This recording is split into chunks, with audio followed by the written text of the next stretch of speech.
of Saudi Arabia. There is no way we are going to allow a con artist to take over the conservative movement, and Donald Trump is a con artist. It's typical Trump. All bluster, very little substance. For you to think that you can pimp out our proud servicemen and women to the Prince of Saudi Arabia is disgraceful, and it once again shows that you are unfit to serve as our commander-in-chief. Trump is a really bad candidate, and frankly, I think a really bad person. I want to talk to the Trump supporters for a minute. I don't know who you are, and I don't know why you like this guy. Well, I think the problem is, number one, he's a bully. And, I don't like bullies.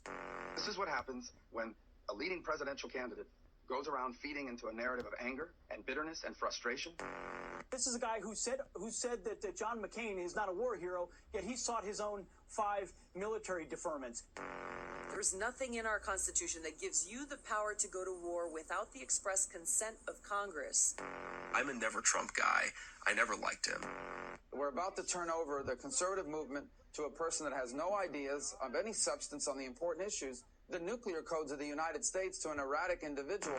He's a race-baiting, xenophobic, religious bigot. The military's not even going to follow his orders. The military's not going to follow illegal orders. And so the Trump campaign was forced to change their position and say, we're going to try to change the law so that the military can operate within the law. That's a tall order also. I think he's a kook.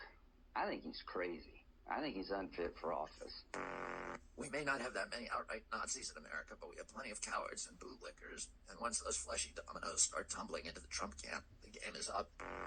Here's the problem with Trump. He says, go ahead and kill the families. Go ahead and torture. Go ahead and go further than waterboarding. What happens when people follow those orders or don't follow them?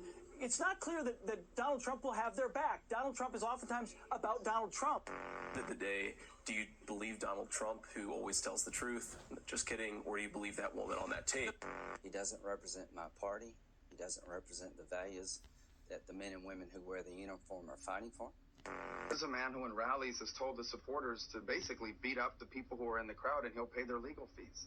There is definitely an element of Donald Trump support that has its basis in racism or xenophobia. You would want a top-tier presidential candidate getting all of their military advice from watching Meet the Press. Fellow service members and I, we are not your prostitutes. You are not our pimp.